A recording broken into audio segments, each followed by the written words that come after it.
We're out in the garlic patch here today, and I want to show you how we plant our garlic. So you can see we've got most of it already planted here. There's over 1,500 bulbs planted in this patch, and we've got another patch here on the farm as well.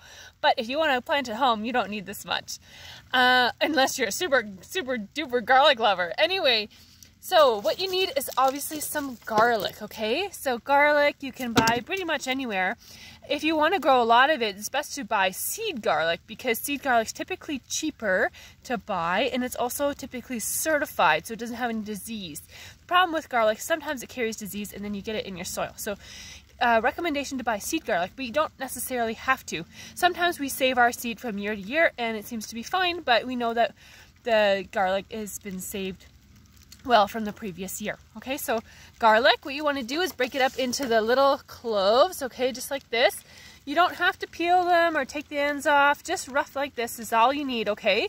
And what you want to do is you want to plant them in the ground. So typically we plant them, this is the base, right, where the roots would be. So you can see on this garlic here, it's lots of big roots. That's where the roots would be. So you want to plant it, if you can, plant it so that the roots face down, obviously, okay? And you want to plant it in a trench. The perfect time of year to plant is mid-October in this area to late October.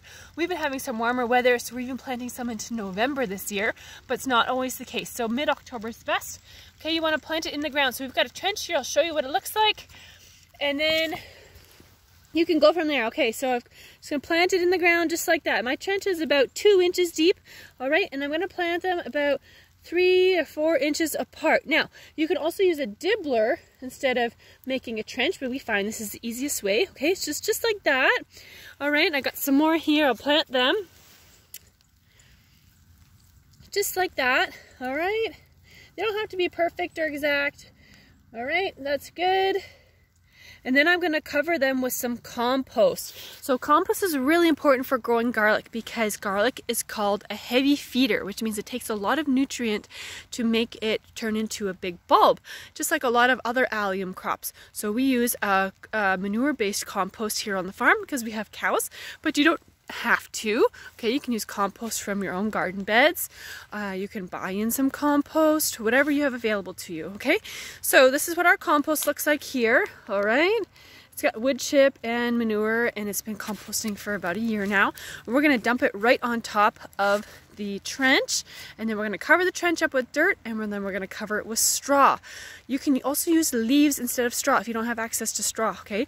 But what the straw does is, 1, keeps the weeds down in the spring, so that's great, but 2, it insulates the ground so that the garlic doesn't go through the freeze-thaw period of the spring, and that can hurt and damage the garlic.